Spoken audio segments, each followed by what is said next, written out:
말씀은 민수기 6장 22절에서 27절을 가리켜 보통 제사장의 축복 혹은 아론의 축복 이렇게 불리어지는 말씀입니다.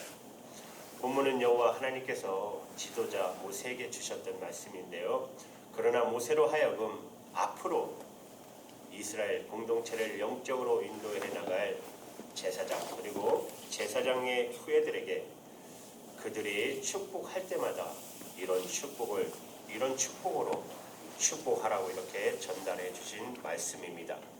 이것은 아론과 그 아들들 제사장의 성명을 수행할 사람들에게 축복의 메시지로 그들에게 전달되었던 말씀입니다. 구약에서 축복의 권한은 제사장에게만 주어진 아주 특별한 축복이죠. 특별한 특권이었어요.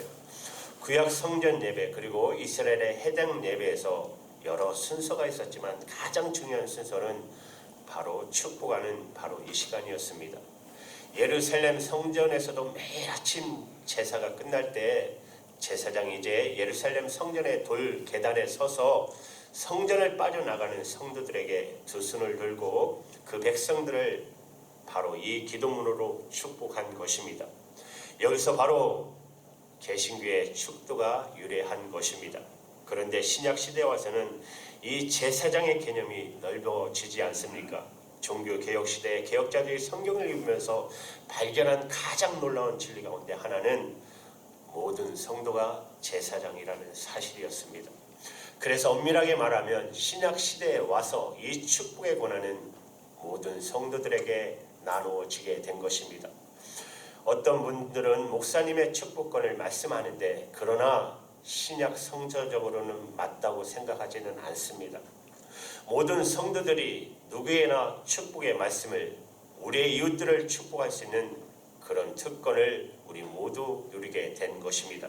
다만 예배의 질서를 위해서 주로 예배를 인도하는 목사님이 예배의 마무리로 축도를 종결하는 것은 아름다운 예배의 습관이 아닌가 생각합니다. 그러나 신약 시대에 와서 우리 모두가 이웃을 향해 축복하며 살아갈 수 있다는 놀라운 특권을 우리는 다시 하나님 앞에 상기할 필요가 있습니다. 그러므로 구약 성경에 우리가 하나님의 백성들이 축복을 나눌 때 주셨던 한 축복의 본문, 이것이 새롭게 한 해를 출발하는 우리 모두에게 아름다운 메시지가 될 것입니다. 이 기도문은 세 가지 부분으로 형성되어 있고 그 세 부분은 각각 여호와라는 단어로 시작합니다. 보십시오. 본문 24절에 여호와는 내게 복을 주시고 25절에도 여호와는 이렇게 시작하고 26절에도 여호와는 이렇게 본문의 세 대목이라고 할 수 있는 여호와로 시작하는 말씀이 시작되는 것을 보게 됩니다. 세 번씩 되풀이되는 여호와는 이건 마치 우리 신약시대의 삼위, 그렇죠? 성부와 성자와 성령에 연상시키고 있지 않습니까? 그리고 각각의 세 개의 대목의 끝에 가서 반드시 원하노라 이런 단어로 끝나고 있다는 사실입니다. 여러분 24절에 보십시오. 여호와는 내게 복 주시고 너를 지키시기를 원하며 25절에도 여호와는 그의 얼굴을 내게 비추사 은혜 주시기를 원하노라 이런 단어로 끝이 납니다. 다시 말하면 하나님이 우리를 축복하시기를 소원하신다는 것이에요. 여러분 우리 모두가 축복 누리기를 원하지만 하나님은 하나님의 백성들인 여러분과 제가 축복을 누리기를 더 소원하신다는 것을 아십니까? 축복은 하나님의 소원이십니다. 축복은 하나님의 기대입니다. 그는 당신의 자녀들에게, 당신의 백성들에게 축복을 누리고 축복을 베푸는 삶을 살아가는 것을 너무너무 소원하셨어요. 그래서 나는 너희들이 제사장들이 백성들을 축복하기를 원한다고, 그들이 축복을 누리기를 원하노라 이렇게 축복하라고 말씀하고 있는 것입니다. 그렇습니다. 이 놀라운 축복과 함께 저와 여러분이 2017년을 힘차게 살아가시기를 주님의 이름으로 축원합니다. 이 축복의 기도, 이 기도의 첫 번째는 지키심의 축복입니다. 하나님은 지키심의 축복을 이 아침에 우리에게 베푸시기를 소원하십니다. 24절을 보십시오. 여호와는 너에게 복을 주시고 너를 지키기를 원하며, 그렇죠? 지키시기를 원하며 그랬어요. 사랑하는 여러분, 오늘 우리는 보호받지 못하는 세상을 살아가고 있어요. 그런데 옛날 이스라엘 백성들도 광야 여행을 할 때, 생활을 할 때 전혀 보호받지 못하는 광야를 여행하면서 그들은 숱한 위기 그리고 숱한 위험에 직면해야 했었습니다. 전쟁의 위험, 질병의 위험, 빈곤의 위험, 관계의 위기, 지도력의 위기, 자신감의 위기, 절망의 위기들이 그들을 계속적으로 직면해야 했었던 것이에요. 그것은 오늘을 살아가는 여러분과 저에게도 마찬가지입니다. 그럼에도 불구하고 하나님은 이렇게 약속하세요. 이런 수많은 위험과 위기 속에서 내가 너희들을 지키겠다고. 나는 여러분들이 이 하나님 여호와의 지키심의 축복을 정말 경험하되기를 주님의 이름으로 정말 축복합니다. 여러분, 미국의 심리학자인 에브람이라는 사람이 이렇게 말했어요. 필요의 위기의 질서를 주장한 사람인데요. 인간은 여러 가지의 필요를 갖고 살아간다는 것입니다. 그러나 우리가 필요한 것 가운데 가장 기본적인 것, 의식주죠. 첫 번째, 생존의 필요. 신체적인 필요라고 말합니다. 생존을 위해서 먹어야 되잖아요. 입어야 되고 마셔야 되고 가장 기본적인 필요잖아요. 에브라함은 이 필요가 채워져야 사람은 보다 높은 단계로 필요를 추구하게 된다는 것이에요. 그래서 이거를 필요의 이계질서 이런 단어를 사용하면서 그가 말하고 있어요. 첫 번째가 신체적인 필요, 그 다음에가 바로 안전의 필요예요. 다시 말하면 우리는 안전을 느껴야 살 수 있다는 것이에요. 불안해지면 아무것도 할 수 없잖아요. 먹고 입어야 하고 그 다음에 안전을 느낄 때 그 다음 단계, 세 번째 단계는 사랑도 할 수 있고 문화도 추구할 수 있고 그렇게 될 수 있다는 것을 말씀하고 있잖아요. 하나님께서는 그렇게 말씀하시는 것입니다. 위계의 질서를 말하면서 그가 말하는 것이에요. 서로 존중할 수 있고 가치를 느낄 수 있고 그리고 마지막 단계에 가서는 인간의 자아, 그를 신앙을 추구할 수 있다는 것이에요. 이런 필요의 위계 질서를 이렇게 말하면서 상당히 저에게는 일리가 있어요. 그렇죠? 먹어야 되고 입어야 되고 안전을 느껴야 되고 그렇죠? 그렇게 모든 것이 추구돼야 하지만 문화적인 단계로 이렇게 우리가 더 한 단계 한 단계 성립할 수 있는 것처럼 그런데 우리가 성경을 읽어보면 하나님도 저와 여러분의 필요에 민감하신 하나님이라고 말씀하십니다. 여러분 마태복음 6장 산산수훈을 읽어보면 우리는 하나님이 우리가 먹을 것 입을 것 필요하다는 것을 분명하게 알고 계십니다. 그러면서 마태복음 6장 31절에 그분은 이렇게 말씀하고 계세요. 무엇을 먹을까 무엇을 마실까 무엇을 입을까 염려하지 말라. 이는 이방인들이 구하는 것이다. 그러면서 마태복음 6장 32절에 우리가 염려하지 않아도 좋은 이유 너희 천부께서 이 모든 것이 너에게 있어야 할 줄 아시느니라. 그분은 이렇게 말씀하셨어요. 그렇습니다. 하나님은 지금 이 순간도 여러분과 제가 정확하게 무엇을 필요로 하는지 아신다는 것을 기억하시기 바랍니다. 그래서 그분은 우리에게 기도를 가르치면서 날마다 이렇게 기도하라고 오늘날 우리에게 일용할 양식을 주옵시고 이렇게 기도하라고 가르친 그분이십니다. 사도 바울은 빌립보서 4장 19절에 이렇게 말씀합니다. 나의 하나님이 그리스도 예수 안에서 영광 가운데 그 풍성한 대로 너희 모든 쓸 것을 채우시라고 말하고 있어요. 그는 우리의 필요를 채우심으로 우리를 지켜주시는 하나님이십니다. 그러나 하나님은 의식주만 우리를 지키시는 하나님이 아닙니다. 오늘 본문을 제사장의 축복이라고 했는데 여러분 본문 직전에 보면 소위 나시린의 서원에 대한 말씀이 이 제사장의 축복 직전에 나오고 있습니다. 나시린의 서원이라는 것을 주님을 위해 일하고 싶은 사람들이 평생 주님 앞에 서원하는 것이에요. 제가 평생 주님의 일을 하겠습니다. 제 몸을 거룩하게 구별하여 하나님께 드려지는 그런 일을 사람으로 살겠습니다. 오늘 제사장의 축복은 그 다음에 따라옵니다. 여러분 하나님이 우리를 지키실 때 지키시는 하나님이 가장 중요한 지키심의 하나는 하나님 앞에 우리가 서원한 것. 여러분 하나님 앞에 서원하는 거 있으시죠? 그 서원을 지킬 수 있도록 하나님이 우리를 지켜주신다는 것입니다. 저는 하나님이 2017년 한 해 동안 여러분과 저의 가정과 여러분의 자녀들과 여러분의 하시는 모든 일에 지켜주실 줄 믿습니다.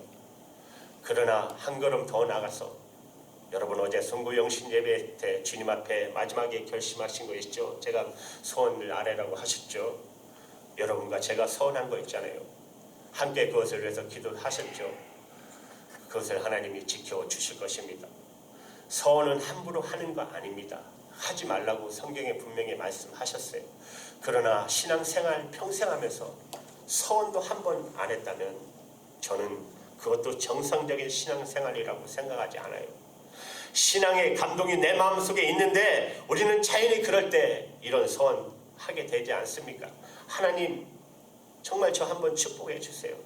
저 한번 이렇게 제가 주님만 보고 주님만 한번 정말 멋있게 섬기고 싶어요. 이렇게 소원하셨잖아요. 여러분 새해 어떤 소원을 하셨어요? 주님 이렇게 해주시면 제가 이렇게 살아보겠습니다. 이렇게 하나님 앞에 소원한 거 하나님은 그 소원을 지켜주신다는 하나님은 그 소원을 지켜주신다는 것을 여러분 믿으시기 바랍니다. 그분을 신뢰하세요. 그리고 그분과 함께 정말 2017년도 동행하십시오. 그분은 이 한 해 길을 가는 동안 우리에게 이렇게 제안하십니다. 나와 함께 가자. 나와 함께 가자. 내가 너희를 지키겠다. 그러므로 염려하지 말라. 그분과 더불어 인생의 여정, 아니 17년 여정, 아니 남은 인생의 여정의 길을 계획 한번 해보십시오. 그분은 오늘도 우리에게 이렇게 약속하십니다. 마태복음 28장 20절에 이렇게 말씀하세요. 볼지어다 내가 세상 끝날까지 너희와 항상 함께 있으리라. 모든 선한 것을 조건 없이 베풀어 주시는 그 거룩하신 하나님의 은혜 너무나도 귀하지 않습니까? 우리를 끝까지 지켜주시는 그 하나님의 은혜 얼마나 귀합니까? 사랑하는 여러분, 그분과 더불어 그분의 지키심의 축복 안에 정말 남은 인생의 여정을 힘차게 주님과 함께 걸어가시기를 주님의 이름으로 정말 축복합니다. 주님이 여러분을 지켜주실 것입니다. 두 번째는 은혜의 축복입니다. 주님은 은혜의 축복을 저와 여러분에게 베푸시기 또한 소원하십니다. 25절입니다. 여호와는 그 얼굴로 내게 비추사 은혜 베푸시기를 원하며, 그렇죠? 은혜 베푸시기를 원하며. 여기 은혜라는 단어가 나옵니다. 성경에서 가장 아름다운 단어, 세상 종교와 가장 구별된 단어가 바로 기독교에서 나오는 단어 중에 하나가 은혜입니다. 은혜.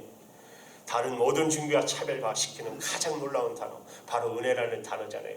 구약에서 은혜의 단어는 특별히 모든 아름다운, 모든 가치 있는 것, 모든 선한 것을 조건 없이 베풀어 주시는 자비를 뜻해주는 그런 단어입니다. 그런데 오늘 하나님의 그 은혜를 저와 여러분에게 베푸시기를 소원하신다는 것이에요.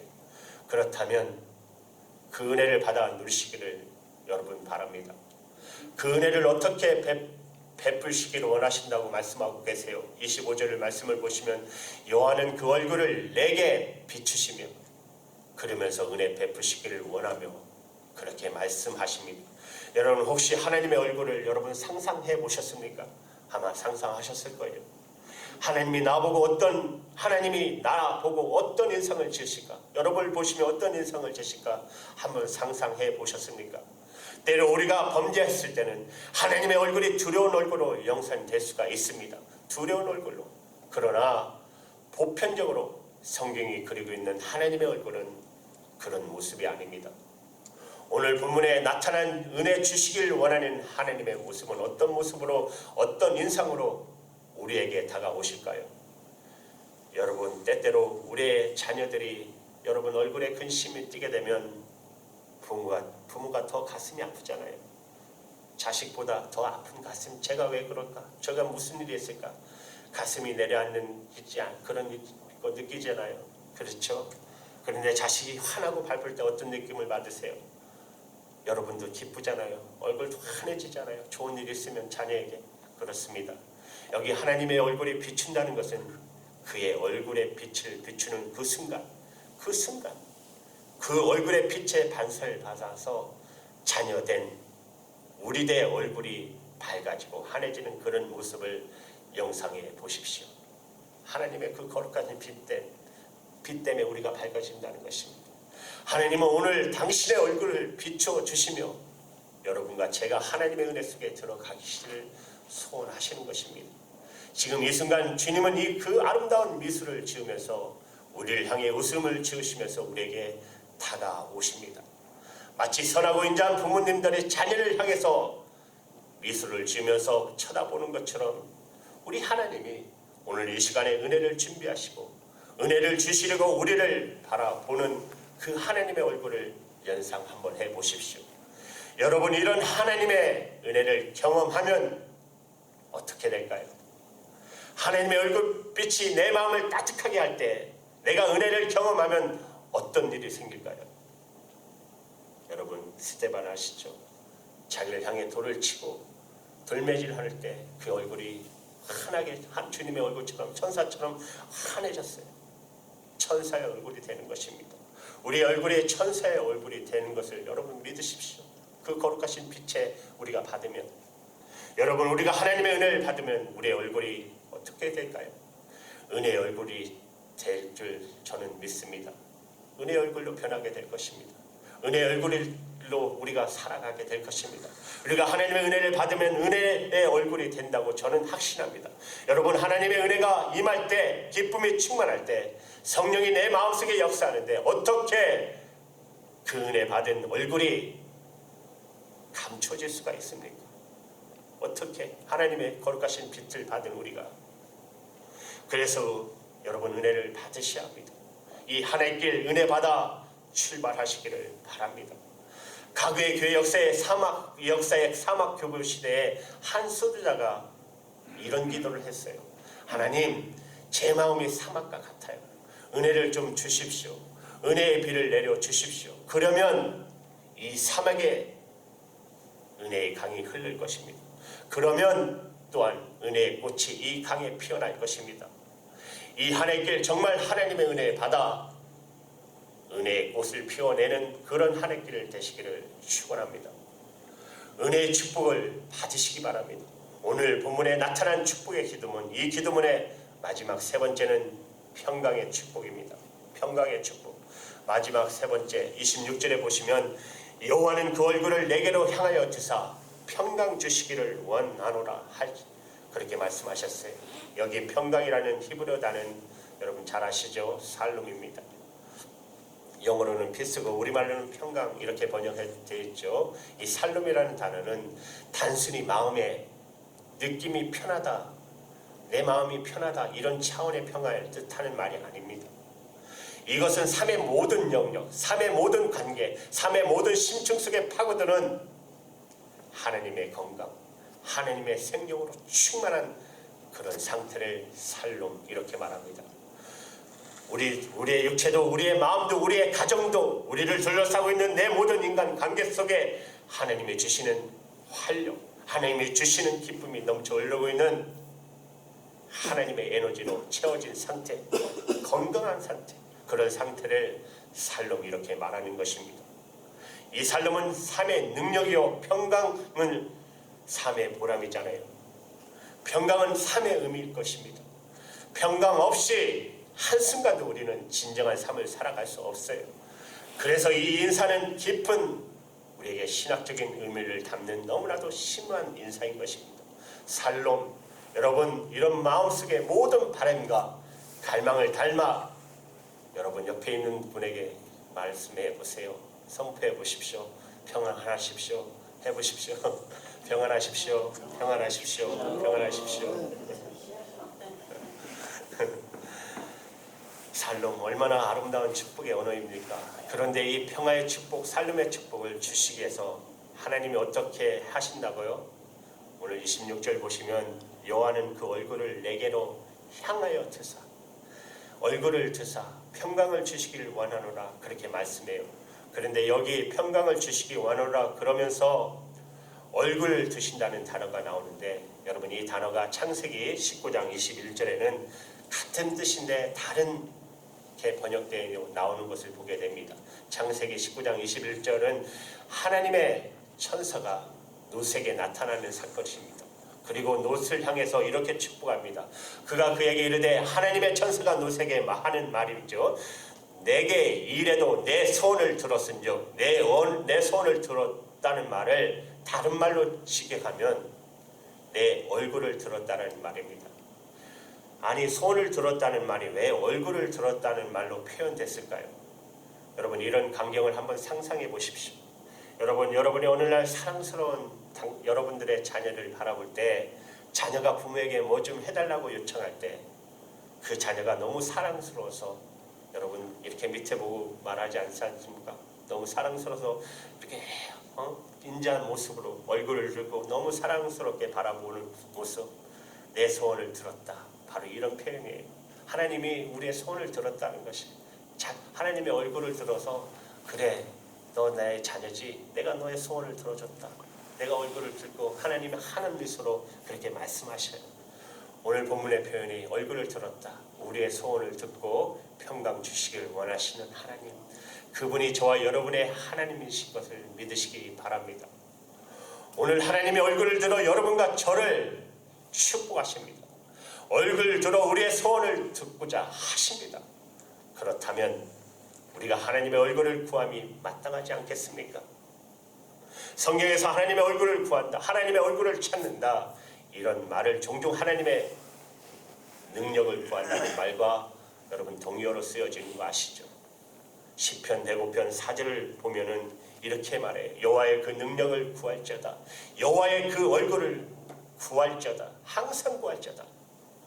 다른 말로 번역하면 그의 능력을 구할자다. 하나님의 얼굴을 구한다는 말은 하나님의 능력을 구한다는 말입니다.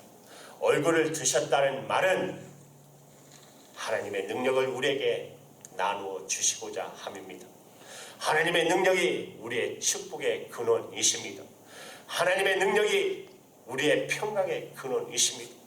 하나님의 능력이 우리의 살롬의 근원이십니다. 나는 여러분들이 한 해 동안 그래서 무엇보다 정말 하나님의 얼굴을 구하며 하나님의 능력을 구하며 사시기를 바랍니다. 성령의 능력을 구하며 이 한 해의 여정을 가십시오. 그래야 날마다 평강해질 것입니다.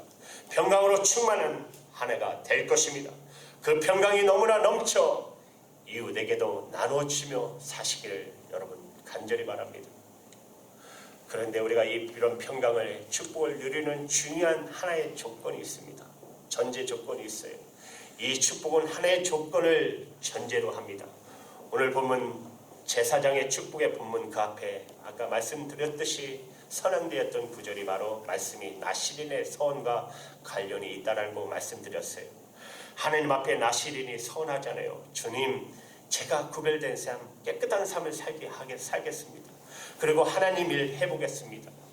그러니까 하나님 저를 축복했어요. 해주세요.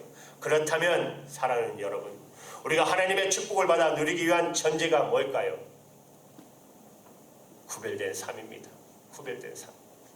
주님 앞에 깨끗한 삶, 그런 삶을 살기로 작정하는 결단이 우리에게 필요한 것입니다.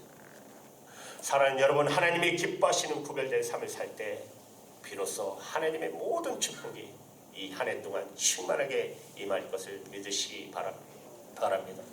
우리에게는 음력설이 있죠. 우리 조상에도. 그러나 유대에게는 유대력이 있어요. 그들의 새해는 9월입니다. 그런데 그 6월 첫 해가 되면 유대인들의 습관처럼 해오는 그 습관이 하나가 있습니다. 열흘 동안 강야로 나갑니다.